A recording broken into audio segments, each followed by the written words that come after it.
Hello, I'm Anthony Daniels. Welcome to Star Wars Villains. Darth Vader, Emperor Palpatine, Darth Maul, Darth Sidious, Boba Fett. The names themselves are enough to make anyone's lightsaber grow dim. They had all the best lines, the best costumes, the evil Empire, the sinister Sith, and all the other memorable villains of the Star Wars saga as it approaches its cataclysmic conclusion with Episode 3, Revenge of the Sith, to be released in May in cinemas everywhere. So, welcome to the dark I side. take Captain Solo to Jabba the Hutt after I have Skywalker. He's no good to me dead. He will not be permanently damaged. The amoral and vicious bounty hunter Boba Fett weaves his way through the Star Wars saga. From his first appearance as the young son of Jango Fett, whose DNA was used to create the clone army, Boba, is your father here? Yep. to his ignominious demise in the Sarlacc pit on Tatooine.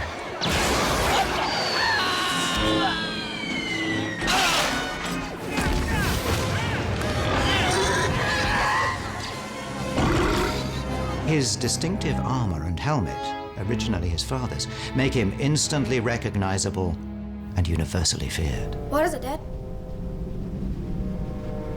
Pack your things. We're leaving.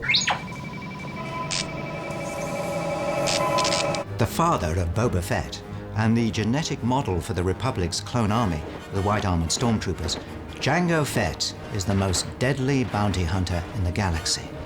From arranging the attempted assassination of Padme Amidala Who hired you? Tell us. Tell us now! It was a bounty hunter called... to making deals with Sith Lords, Jango's viciousness is without equal. But nothing could save him from the lightsaber of Mace Windu on the desert planet Geonosis.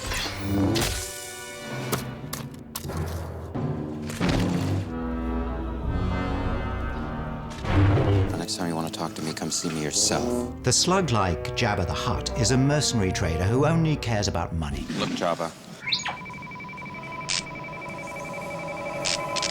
Even I get boarded sometimes. You think I had a choice? But I got a nice, easy charter now. I'll pay you back, plus a little extra.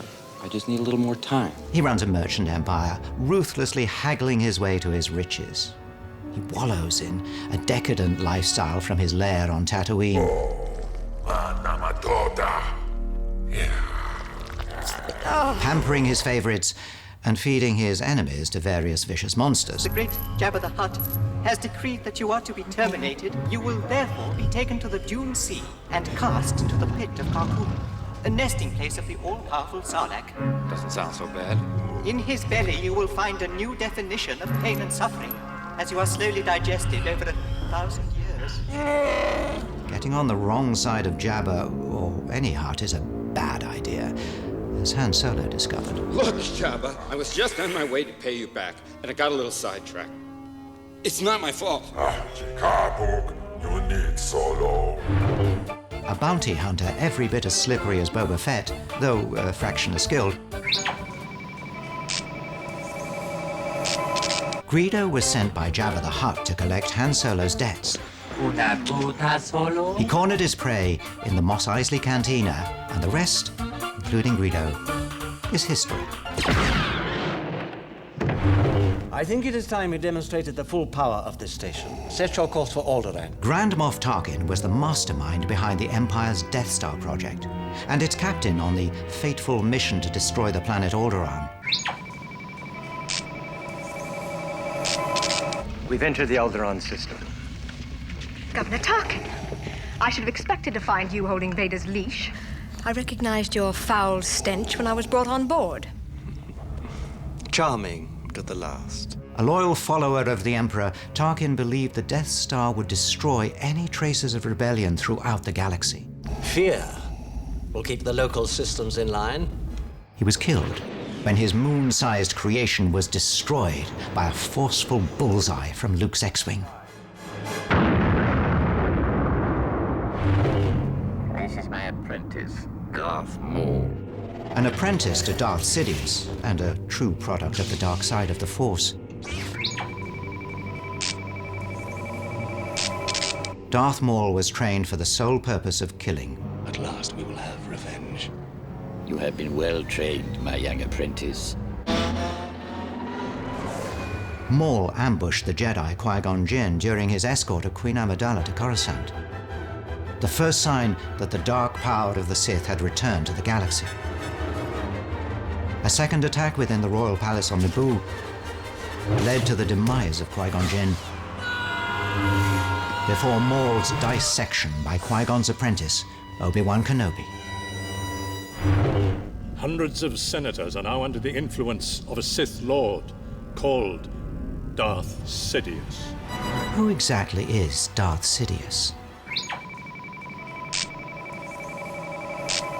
The cloaked figure of the mysterious Sith Lord operates from the shadows, and few even know of his existence.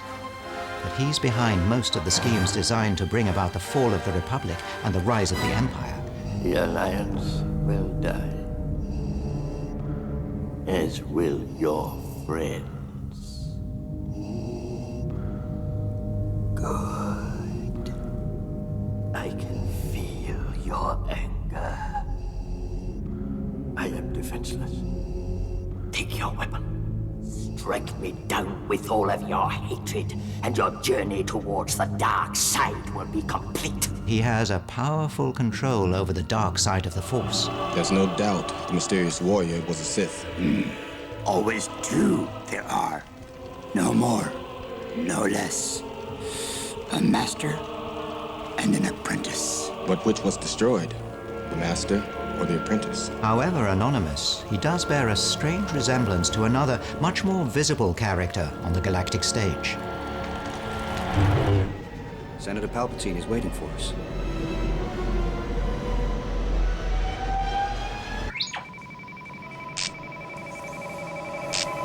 Palpatine is a political schemer and a manipulator, determined to bring the entire galaxy under his control.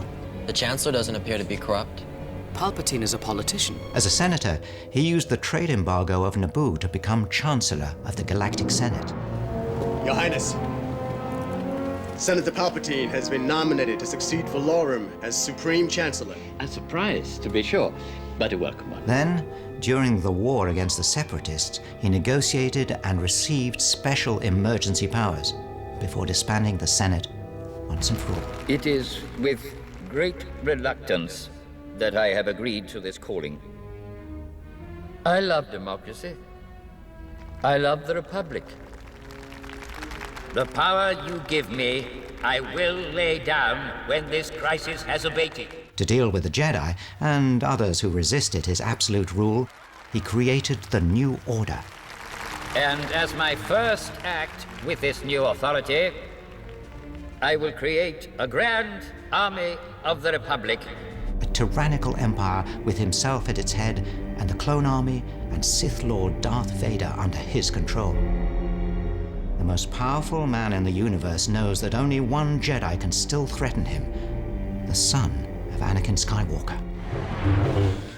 Training to become a Jedi is not an easy challenge. And even if you succeed, it's a hard life. But I want to go. It's what I've always dreamed of doing.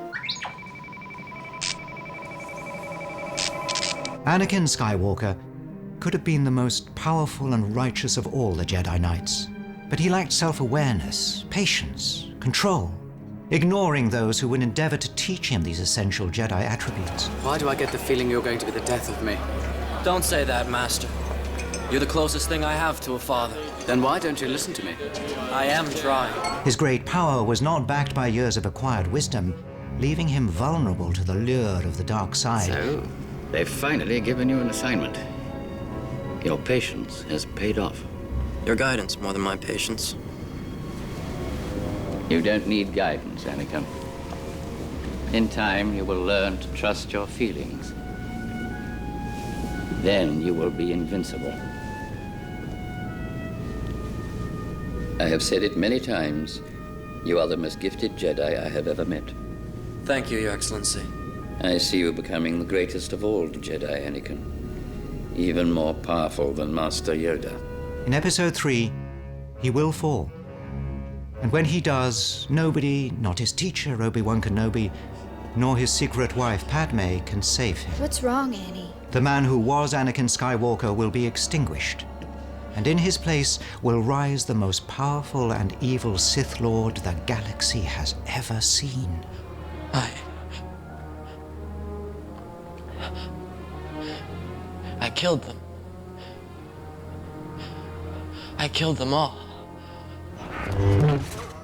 They're dead. Every single one of them.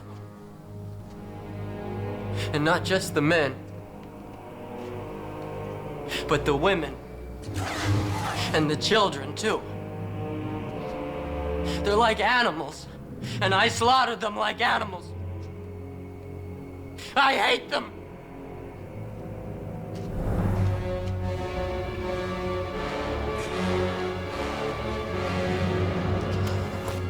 Senator Amidala, your tragedy on the landing platform, terrible.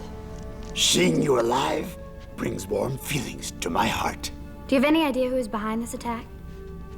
Our intelligence points to disgruntled spice miners on the moons of Naboo. I think the Count Dooku is behind it. He is a political idealist, not a murderer. You know, milady, Count Dooku was once a Jedi. He couldn't assassinate anyone. It's not in his character.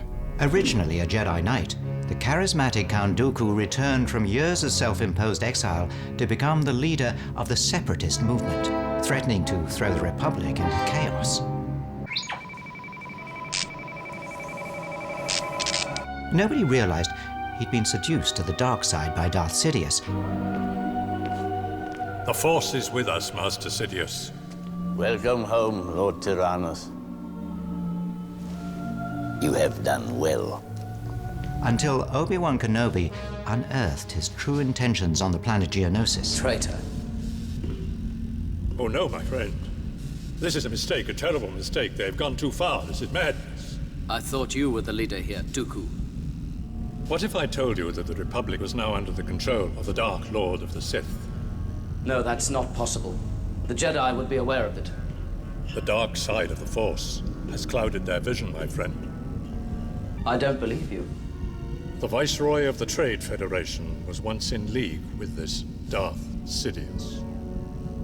But he was betrayed 10 years ago by the Dark Lord. He came to me for help. He told me everything. You must join me, Obi-Wan. And together, we will destroy the Sith. I will never join you, Dooku. The confrontation between Dooku's droid army and the Republic's clones was the first battle of the Clone War. I have good news for you, my lord. The war has begun. Excellent. And culminated in a spectacular lightsaber duel between Dooku and Yoda.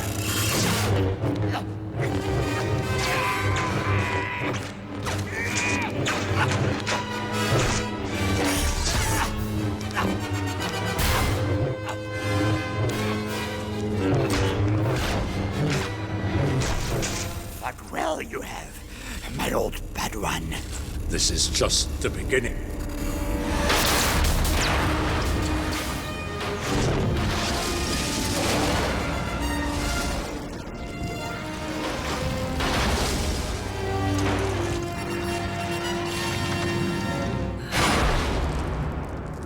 Dooku barely escaped, but his treachery is sure to resurface. I have to admit that without the clones, it would not have been a victory. Victory? Victory, you say? Master Obi-Wan, not victory.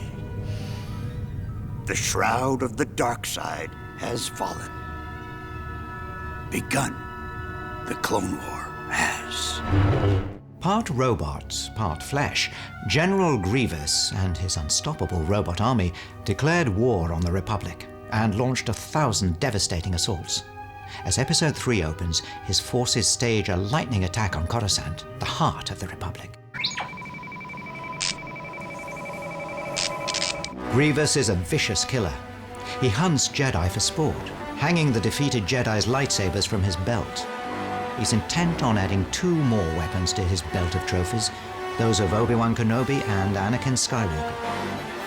The most fearsome enemy that any Jedi has ever faced, Grievous is a fitting villain to haunt the final episode of the Star Wars saga.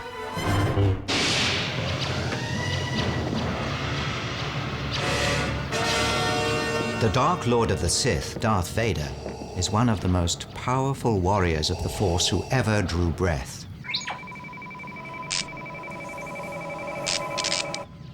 This is a consular ship.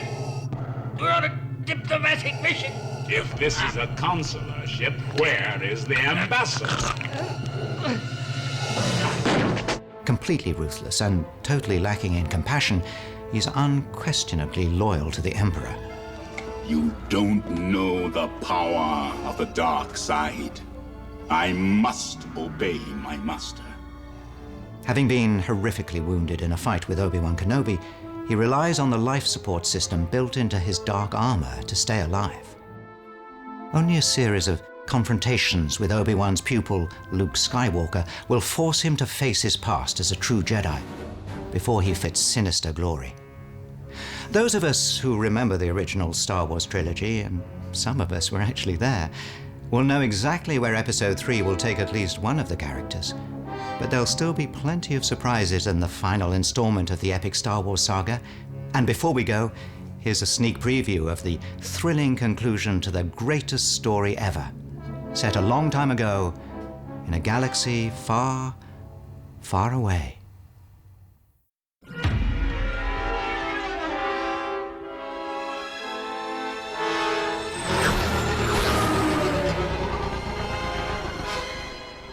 The dark side of the Force is a pathway to many abilities some consider to be unnatural. Is it possible to learn this power? Not from a Jedi. The Council wants you to report on all the Chancellor's dealings. That's treason. We are at war, Anakin. Very dangerous putting them together. I don't think the boy can handle it. I don't trust him. I need your help, son. I'm appointing you to be my personal representative on the Jedi Council. You are on this council, but we do not grant you the rank of master. What? Obi-Wan and the Council don't trust me. Learn to know the dark side of the Force, and you will achieve a power greater than any Jedi. You're under arrest, Chancellor. Are you threatening me, Master Jedi?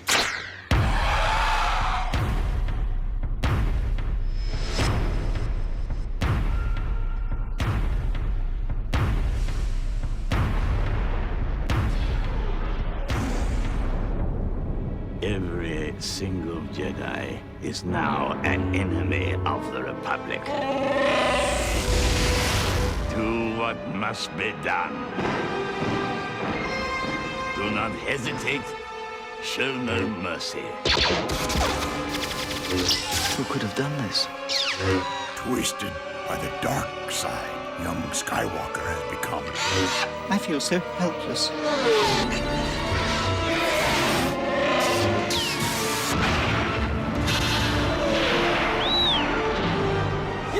Chosen one!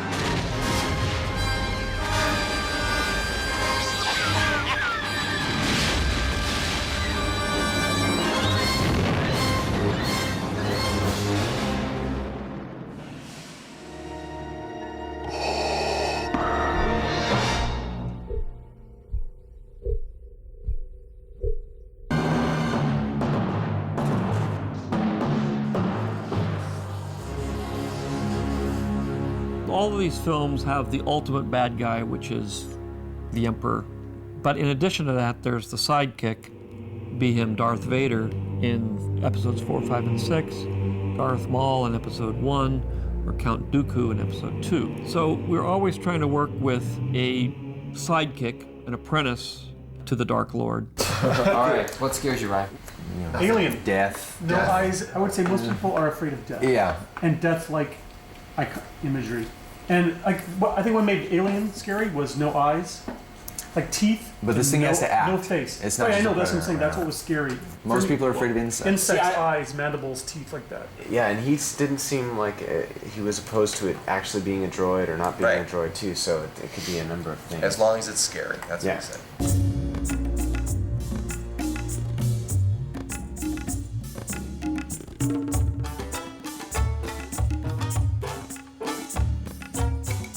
I looked around the room, I saw a lot of things that looked evil, and so I'm going to try exactly the opposite. I'm going to try things that look really very beautiful. When I was in the bathroom, I happened to be looking at this spray bottle from the top view, and I kind of saw a face in there, kind of like maybe these could be the eyes, and this could be some kind of interesting mouth. And so that's just kind of a way to play around with it. And you could, as you go, you could change things around and make things around, and things evolve from there. This is kind of going back to that more of a standard general kind of pose, but I'm still not satisfied with it. It's like a toaster. Yeah, it does have a bit of that.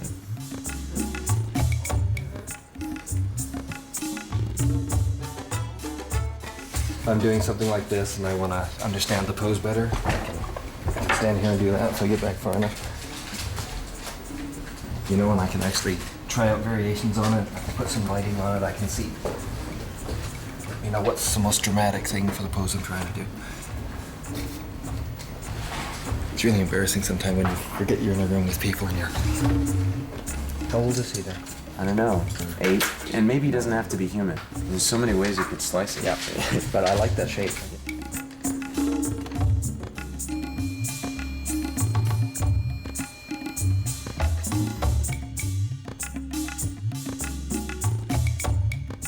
I'm going to try and color those in the next 45 minutes. It's 0 hours, it's go time, baby. Oh my goodness. We do 2 pieces of foam core, both vertical, side by side. The wall, they are. Cool down. Cheers. That's our art department. Yeah. For Grievous, once again, we're creating an animated character that doesn't exist and trying to present that to George as, here's your choice of actor. Who would you want? The group gets bigger and bigger. Anyway, if there's anything here that takes your fancy.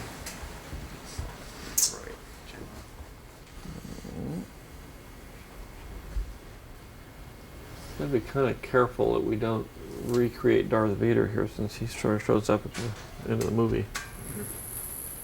Although, the ultimate scary guy, a kid. He's a video Spoken. game player or something. Is somebody a parent? The ones I like the most. I like this one and this one.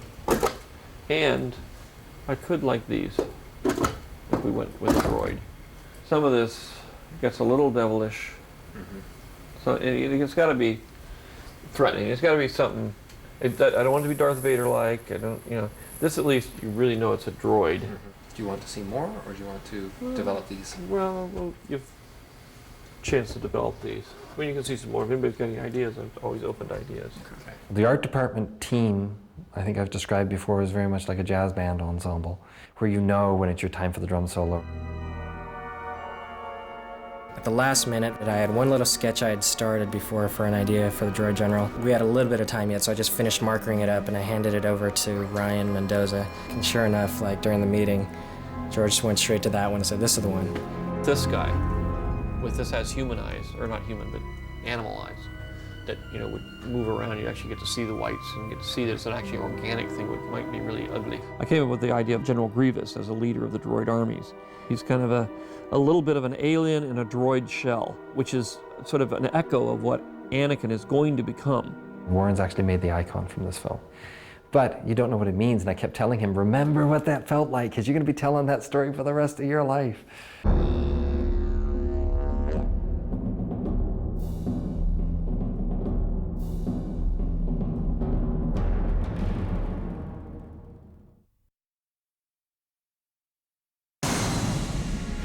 Home sweet home. On the picture, our communications are so close between the various departments and areas and everything that I can travel really from San Francisco and end up in Sydney the next day, and I know everything that's been going on. And I've seen the sets, I know everything, so there's no surprises. I just walk on, it's like I've been there the whole time.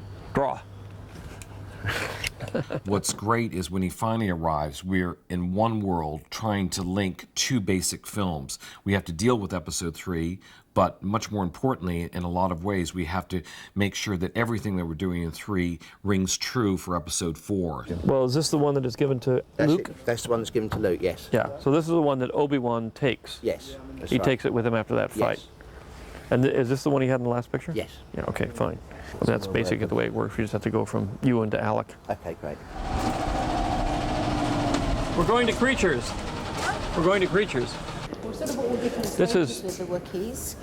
This isn't Chewbacca, I don't think. This is somebody else. This is somebody else. Chewie's definitely the shortest one. Yeah. It was funny because when we first did it, he was the tallest guy we could find in England. Yeah. You know, now, I mean, Yeah. go to any basketball team and they start at 7'6".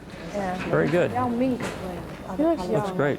One of the bigger challenges, too, we had, especially in the last week, was to really define exactly how Obi-Wan and Anakin look. I wanted to take Obi-Wan from being a young Jedi to being a much more mature and older Jedi that is more reminiscent of the Alec Guinness character. Isn't it amazing how much you actually look like him? I mean, and that's that's you. That's me, but just with... It's just you with just a little bit of makeup. Oh, it's not, they haven't imposed Alec Guinness on there at all? No, that's you. And that and the under the eyes are the things that really suddenly make him come to life. I think that looks great. Fantastic. Great. I wanted to take Anakin from being a young Padawan learner up to, you know, being this really intense Jedi. It feels a little pretty. That's what I mean. It looks a little. It needs to be loosened up a little bit, kind of. Yeah. We can't let it be cute. It's got to look rugged. Always got to look rugged. It was just too soft, I think. Yeah, and Hayden actually wasn't very comfortable, which really is the main point, because if he doesn't feel comfortable in his character, then that's the point to stop. So we actually bit the bullet and we cut the whole lot off. I mean, I think this has to be the way. Yeah, no, if you feel comfortable and the other one you don't, then yeah, absolutely. You know, I actually thought Mark Hamill's haircut looked really cool. Yeah, it's like building a bridge and just connecting what they've done on either side and kind of fusing them together. There was this missing piece now of episode 3. People want to see all the pieces fall together so they can make that connection to the next 3 films. That's an episode 4 one. We have started to be able to tell the difference between some of them. On these plates down here, for Return of the Jedi, they've re-sculpted this, we've noticed. Although we've got a Hayden's head cast, until we start putting it on his body, we just don't know exactly what's going to happen. But we know that George wants to keep the scale the same. So this is a relatively early night for us because normally we finish much later. But we're actually in good form because we've been working so hard that we're ready to shoot now. 1 week to go. So much more than Don't you just like a it? toy. It's a script. I know, it's nice, look. You've got, oh, look, I even got, you know, mine even came in a folder this time. Oh, very, yeah, very see, flashy. after all that fuss. Is this all outdoors? Is this the... This is outdoors. It's a whole outdoor area. Well, I mean, you can see this side is not finished, but that's indoors, this is outdoors. Okay. Okay, well, let's try it once. You'll be coming... Simultaneously, when George is rehearsing the dramatic scenes, he also, at the end of each day, has to go in and then work with both Ewan and Hayden in these stunt rehearsals. The guys would get so into it, and this would go on for hours and hours every day. To see 2 best friends fight hand-to-hand combat with each other, especially when you know that Anakin will kill Obi-Wan. Very, very powerful. Playing it against the way you... Just go Anakin, yeah. There's always something really exciting about the start of shooting. Everybody's so focused, the energy is really high, especially when it's a film that everybody's been waiting for 30 years to see. Yeah, and then you turn here. Here we go again. Yeah, that's fine. This is Padme waking up. I'm in for it. You in for that? Okay. Yeah, that's fine like that. How's that? Yes, that's better, George. Yeah, that looks good there. Okay, we ready?